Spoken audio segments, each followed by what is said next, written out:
wami ukuthi ngangithini kunina. Yini eseniyosho ukuthi ngathini kunina? Wathi azofika amazondi. Yebo. Kunjalo-ke namhlanje ngihamba nosihlalo wamazondi onke phelele, ngihambe nomfowethu MG. Umfowabo kaNdaba Ezitha, Nkosi Malusi Zondi. Yebo. Njengoba ngangisho nje uma nifika nizobika udaba MG kuthina kaThweleni ngosizo kagogo ukuthi ugogo udayisela umuzi wakhe engazi umuntu omdala. Wafika ugogo ekhala inyembezi mina. Ngabika ukuthi kuthina singaba kaThweleni asinalutho sehluphekele, kodwa-ke ngeke sikuyekelele umama sekubuka ukhala. Sizolenza udaba sicele usizo ezweni kwabangalekelela, kodwa-ke udaba lakho ngizolibika kwabakwenu because akhona amazondi ukuthi nje angingakazi mhlawumbe ukuthi ukhona umkhandlu wamazondi. Ngizolifaka udaba kubona, ngicele nabo ukuthi basondele bazobheka ukuthi nangu omunye wabo edliwa izimpisi ngakho. Njengoba kusalenza udaba-ke ngalibika kunondaba walifaka emkhandlini futhi walespondo ukuthi-ke amakhosi onke akazondi amqola ukuthi no MG sicela uhambe uyobheka ukuthi ugogo kwenzakalani ngayo usibusele i-feedback. Namhlanje-ke yikho-ke nje sila sengithi nje nanka amazondi-ke nje bangithe nje babhizi, cela nibekezele. Sibonge nje ithuba bathe balithola ukuthi namhlanje bathi no siyeza sizovela. Ngilethe bona-ke lapha amazondi. Ngiyabonga MG. No, ngiyabonga kakhulu Thuleleni, ngiyabonga mfethu. Ake ngizwe udade. Mhlambe dade ngifuna ukuthola la ukuthi kwenzakala kanjani. Wena udayisile, ubani udayisile le dayisa indawo kagogo? Indawo le ibihlala uAntwethu. Ekade engahlali la, esuke eBhalitho. Okusho ukuthi izinto zangahamba kahle wabuya weza ngapha. Uthe mebuya eza ngapha wahlala-ke ngoba ugogo vele wayenganqabile. Wayethi umuntu omndeni angahlala ngoba yena usemlazi. Okay, wahlala nendodana yakhe, bacabana nendodana yahamba yashiya la. Kuthe I think mhlambe ngo-2022 naye indodana yake yazama ngoba sabona sekufika abantu la bethunyelwe uyena ukhwezi ukuthi nayi indlu ayihlali umuntu ilahlile. Manje yena ufuna ukuzongena, mengangeni yena abayithathe umasipala. Okay. Uma ekhulumeke lento ukuthi hayi bokhwezi awukwazi phela ukwenza lokho uma wakho njobe engekho, uma wakho ule koPortia 16. Okay, sidlule lapha. Kwahamba isikhathi-ke uAnti wathola umsebenzi. I think into ethize eHibiscus Coast. Wakuthutha wahlala eMagate. Washiya bani wazofaka umngani wakhe la owayigadile. Ebesihleli kahle-ke naye besingenanxa noma khosi sihlalile kahle naye akaze ahluphe ngalutho. Inkinga iqale sekushona uma. I think wayilinde kushona uma nobaba because ibona bebegadele likhaya. Ubaba washona 2019. Thema kushona uma ngo-2024. Last year wavela udayisa ngoba akasekho umuntu ozomkhuza. Beyitshela ukuthi thina ngoba singane sothula. Yikho ngithe kuyena mangimbuza ukuthi Aunty manje udayisa kanjani ngoba uyazi kunesite yami la kwafika osurvey esibizela osurvey ukuthi sithi kunendawo yethu la. Osurvey bafike bamtshela bathi inkulu kabi indawo yangala engala. And usisi nje ubethule ngoba indawo yomndeni. Akuyonto ekhulumisa ngoba nabandawonye. Sayiyeka kanjalo-ke. So now mase dayisa ngase ngithi hayi awukwazi ukudayisa. Dayisa kanjani indawo enendawo yami? Wangangiphendule emva kwalokho. Hayi sithe mangabe sesiyithola-ke indaba yokuthi usedayisile, sazama ukuthola ugogo ngoba ugogo inamba besingenayo. Umuntu wayenenamba uMaya, ifoni kaMaya yalahleka nje emva kokuthi ishonile. Hayi simthola ugogo, masifika kugogo ngoba wathi kuthina mesifonela ugogo wena usedayisile-ke lapha. Ugogo sibuzane nomfowethu ngithi mina nangu Aunty yethu ugogo usedayisile sethole nebhaya. Ngithi ugogo ngeke kade simtshela 3 days ago ukuthi itayitela liphumile kamasipala. Ngosuku lesi4 usedayisile wazwaya kubameli wazothola nebhaya. Hayi ngimfonele-ke kodwa ugogo unjani? Ubuya ayithola inamba komunye kwesinye ihlobo sagogo esila Santi. Gogo unjani? Hayi ngiyaphila. Okay. Gogo udayiseleni manje lapha kaSanti? Vele athi ugogo angikaze ngidayise mina. Ngafonelwa umuntu mina wathi ufona ukamasipala usebenzela umasipala. Umuzi wami bakhuluma ngawo njengamanje beno-Olga. Umuzi wami usuthathwa umasipala. Ukuze ngizothola i-compensation kunama-documents ekufanele ngiwasayine.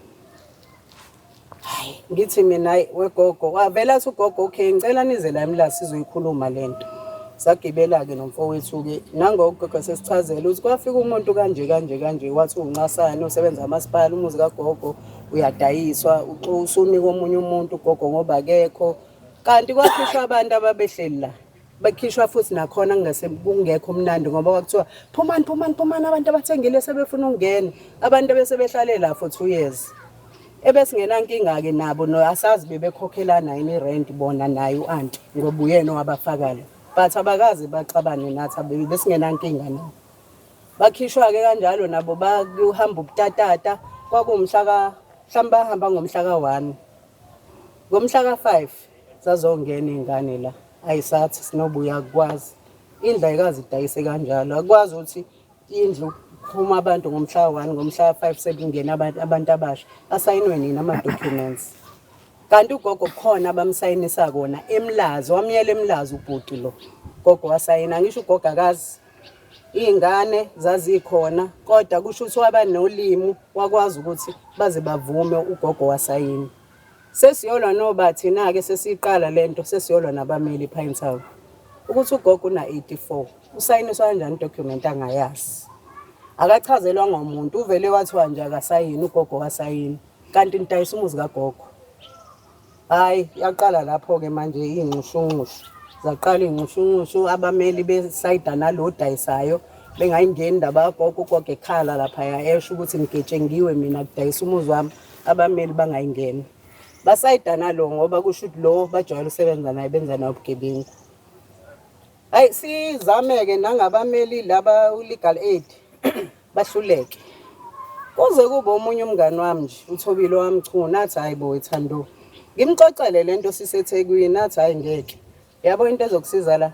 ngicela ukuxhumanisa nomdumo wakaThuleleni uyawasithuleleni ngithi ngeke ngibone la efonini athi ngicela ukukhuluma nalowo muntu kila nizosizakala khona saqala kanjalo ukudaba nobhuti Mdu kwazi kwangena no Mr Dube wako Richards Bay wasilekelela kuze kube ingane ziyaphuma yilo Mr Dube mabefika labantu lapha kuwena abakho imali abanikeza yona akho lutho abanikeza yona bavesana bafika nje bakusayinisa amaphepha basebeyahamba bangisayinisa amaphepha nje bathi angihambe ngiyovula i-account ebank nangempela ngokungazi ngoba phela bathi izongena imali engango 100,000 iza kumina ngathatha lo mntwana nalo mfana bobabili sahamba nabo bafike bangenzela sakwenza lokho ayizange ingene imali kunokuba ingene wayiloku ngifonela nje ethi angizoshintsha amanzi ngathi hawo lo muntu lo kwethi angizoshintsha amanzi yini engiyitholile ngoba ngithole lutho ayiloku ngifonela mengangifonela ngafonele lengane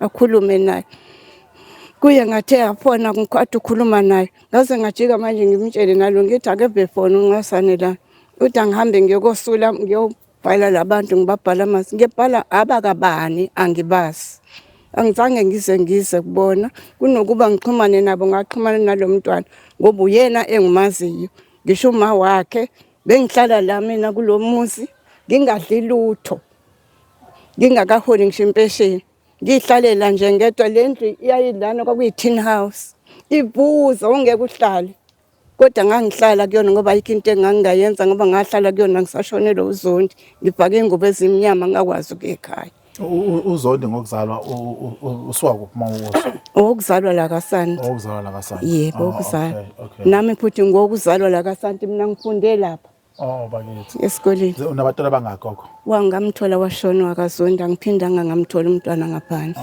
bakithi ngizange ngimthola nginaye abantwana bakhona odadewethu nabasebashona engihlala nabo nodadewethu ke lo yedwa so le ndawo le yonke le ndawo nalendlu le yakho gogo eyami le round lakho yebo yona ngishelweyo cha gogo sesibina ngumzwandile bangibiza ngo-MG Zondi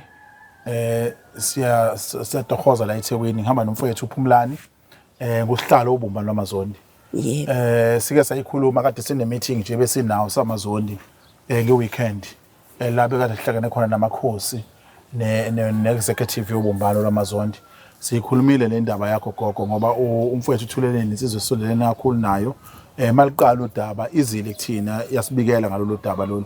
Lasiphatha kabi kakhulu gogo ukuthi kunomuntu omdala amalungelo akhe senyatheleka ngalendlela anyatheleka ngakhona. Sifuna ukushiya imlayezo kubantu abahlukumeza abantu abadala ukuthi akufunakali lokho akuyona into esiqhugquzelayo. Even ngisho abameli siyafisa ukuthi into beyicheckisise le mgqiqo wakho wenzile umfowethu uThuleleni uyosiza sibone lenkampani yabameli mhlambe kwesixoxe na ngoba kukhona iCommission vele abayithola ngalomsebenzi kufanele sizwe phela ukuthi ugogo bamnqaphezela ngani lezi indleko abamfaka zona ehlenyuka eqiqa leli cala leli. So ngamanye amazwi ithulele njengoba sila sifuna ukuthi into wakho ke siseklishekile ayikho manje inkinga gogo ubuyele emzini wakhe abantu ababethengile babuyelile emuva ngithi yebo. So kodwa kuzofanele benxephezele gogo labantu ababekwehlisa bekwenyusa udade lo owadayisa umuzi uphi yena Project noma amagate kodwa akatholakali ngoba naye lo ababedayisa naye akasakwazi ukumthola uNxasane. unxasane yena manikhuluma nawo uNxasane uthini ngalomonakala udala yena uNxasane akaze sikhuluma uNxasane wangithreatenisha ngazi ngaye emaphoyiseni ukuthi uNxasane uyilento lena ubadayisa imizi kusho abantu badayisa imizi aniyazi ikampani ngaphasi kwayo ukuthi yipi Remax kodwa uDube wathi wathola ukuthi ubengayidayisa indle under uRemax wanika ugogo ikhadi la kaRemax kodwa wayidayisa private ngoba wamsayinisa izinto engenayo letterhead yaseRemax. Kufanele uRemax nayo loyo uRemax loyo ampanish uNxasane ngokwenza umsebenzi ongafanele ukuthi awenza against inkampani yabo enkulu kangaka nehlonishwa ngoba ulimaza iimage yenkampani ngoba iyaziwa inkampani enkulu edayisayo kahle imizi ukusebenzisa igama lenkampani ngalendlela kufanele nayo inkampani isithathe inyathelo zokuphanisha lo yaNxasane ngoba lento akayenzile ukuhlumeza ugogo kube ugogo kwafika isikhathi uNkulunkulu wamthatha kushila abantu laba ngabe bahlele endaweni engafanele ngabahlele kuyona. So ngempela siyabonga kakhulu ke gogo nakuwena mfethu uThuleleni nokufethu ukhansela umfethu nje wayade ekhansela oh sebakumisa so waphela icontract ngabana Phela vele 5 years 5 years athi ke kulungile kehla lami bafethu nibagqugquzele nabanye abangamakhansela abongena bafethu kubalekile ukugada abantu abadala endaweni akufunalo umuntu omdala ahlukunyezwe bekhona ngoba njengoba ugogo nje manje ngoNovember uzothatha ipasi hambe yomvotela so mayimvotela umvotela ukuthi amnikeze ilungelo ukuthi azomgada. So siyacela nje uyishiya lo mlayezo le kubantu abazophatha ibonde endaweni ezahlukahlukene nathi sibabiza ngamakhansela ukuthi abayiqaphe phela izakhamuzi abazakhele bengagcini ngevoti bahambe bohlala lapha endaweni ezinama aircon mase bekhohlwa abantu. So kubalekile kakhulu lokho ukuthi bekhona lokhu ke gogo ukuhlonipha nje ukuthi ngibasize kuwena gogo bathe amakhosi singafike sisonke izandla asifike sikuphathele lokho sibonge kakhulu ekwinhlangano ekuthiwa uThuleleni sisazoqhubeka uThuleleni sibone simlekelela kanjani naye ukuthi aqhubeka abasiza abanye abantu abanjenga nawe gogo ukubuyisa lo msebenzi wabo abawenzile sikuningi uThuleleni into akayenzayo futhi siyabonga nje uThuleleni ukuthi wenze into ehlule abanye abameli kuyishwa nje ukuzwa ukuthi inkampani enkulu kangaka illegal lenkampani yabameli illegal aid kukhona la ihluleka khona kubeni ihlale detach imali kuthina zonke insuku zokuphila kwenkosi okusho nje nathi lezi imali etapuna kuthina itapunela ukuthi nje iyohluleka. So ke siyabonga ke kunina Thuleleni ngoba akudidoswa imali kunini ikwenza lokhu ngothando. Siyacela ukuthi nabantu ababukele lo msebenzi wakho bekusupport Thuleleni ngama donation osomabhizinisi siyacela ukuthi mfowethu ubanikeze accounting lelilanga befake nje ngoba lokhu kuthiwa sibusisile isandla siphayo kunesamukelayo ngoba lokhu kufaka kwakho lo 1000 noma lo 100 rand uzosebenza uzokosiza omunye umuntu ohlwempu bese uthola isibusiso ngalokho. Baningi abantu imali bayidla abanye bahlaba enyuke emadolobheni ema restaurant aphezulu nalezi zinto lezi ekhona ke bese sibone abantu basebedlile bedideka manje ngasithathe lo mali nje ingxenye yayo uyifake inhlangano njengoThuleleni uNkulunkulu yokubusisa ngokwenza njalo ngoba kuyobe khona umuntu osumlaphile noma osumsizile.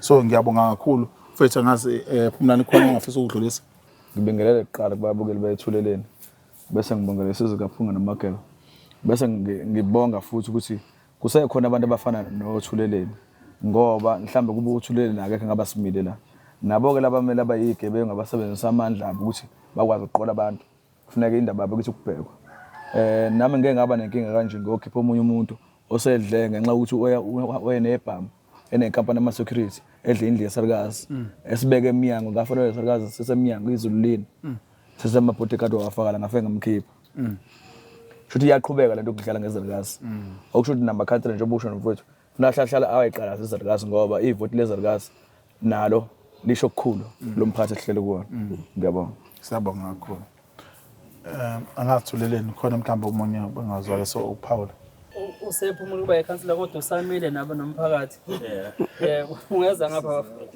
sibonge nje ukuphefumula kwakho umnewethu yabo ukuthi nawe sizo nawe ukuphefumula ukuthi usakwazi ukuthi noma ungasekho emandleni kodwa kwabheka abantu sicela ukudlulisa nje ukubonga kakhulukazi kuwena ekuthuleleni inkampani yakho sicela ukudlulisa nje futhi ukubonga okukhulu kubumbano lwamazondi baba siyabonga kakhulu hlalo nawo bonke abakhona ekhaya ukuthi loluphakamele kakhulu loludaba ngendlela nje vele mina angisele ngikhansela kodwa bathi mabengithinta osesithando kanye nomfuthu ubuya ukuthi nangu gogo kudlalwa ngaye nami ngangenelela ukuthi ngibasize silandele kube khona kodwa into inqeqebe enkulu yabanjwa uyena uthuleleni thina sasisenza nje lokuthi kuze nabo baphephe saye ephoyiseni silandele ukuthi ugogo akulandele into yakho uthenda abaphumi abantu kodwa sicela nje ukuthi sibonge kakhulu indlela eneliphakamele ngayo lo daba siyabonga kakhulu lokho futhi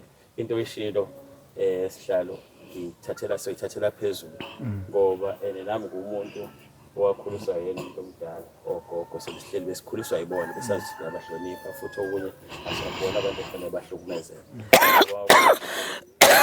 manje into enkulu kakhulu siyabonga ukho konke ukuthuleleni nani mazondi siyabonga kakhulu siyabonga cha thuleleni ngifisa ukubonga kakhulukazi lensizwa yakwaDube eseRichards Bay umbuyazi wezwakele uhlangana abathikela kwantodakazi mkhulu umsebenzi akawenza ukuthi eSeRichards Bay akwenze lokhu kusebenza asebenza udouble seThekwini kuyofanele nginaye ngelilanga siyithola inamba yakhe simfonele singamazondi sizokalisa ukubonga kakhulu nokubuka ke ukuthi okuphi okunye mhlambe akangasiza ngakho nathi singamsiza ngakho ukuya phambili nempilo ngoba kulesi sikhathi samanje bafowethu sebedingakala kakhulu abantu abanosizo ngoba niyabona into eziningi sezifeyilile nasasithembile ukuthi sizosiza sasifeyile but kodwa ke akulahlwa ke empeleko ngakufelwa kuzofanele njalo hlale ethembeni njengoba nje thina singamakholwa sikholelwa ukuthi ukhona umveli nqangi mina ke ngihlale ngikushumayela kubantu ukuthi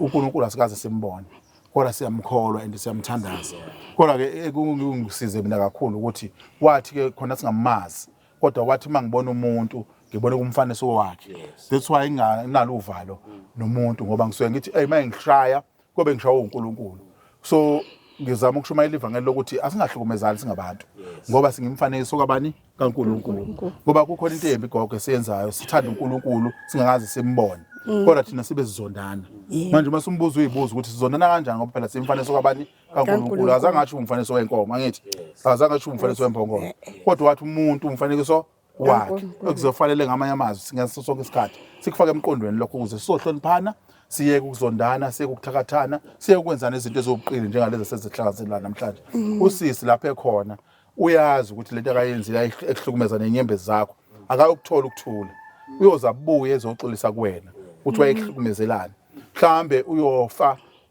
abe nempethu mhlambe ngeke azancatshe umuntu ngoba uhlukumezisa likwazi wahlukumeza umuntu omdala ngiyomfisa ngelilanga umbona ezocela intethelelo sizwe ukuthi wafika wazocela intethelelo azezakazimbi sokuthanda into esiqalekisa imali ngoba leyo mali akadayisa ngaye mhlambe zangemlathethuleleni ngisho inyanga yaphela kodwa umonakala sewudalile usungakanani somkhulu so sicela nje nabantu ababukela ukuthi bekufunde lokho ukuthi imali ayiyona zonke izinto kodwa umphefumulo kulapha umphefumulo womunye umuntu kungaphezulu kwemali ngoba umuntu uzohlala njalo ethokozile ekhuluma kahle ngawe siyabonga kakhulu Thuleleni siyabonga sengishiya nabakwenu angazi ukuthi ngingabonga ngithini Nkosi yami angazi kodwa uNkulunkulu uyalibona injabulo kumina ngiyabonga kakhulu ukuthuleleni ngingazi ukuthi ngingabonga ngani ngingenalutho esandleni kodwa uNkulunkulu ukhona ngiphinde ngibingelele nonke ngibonge kunina nonke ngizobonga kunondaba bengazi ukuthi kanti ngisenabo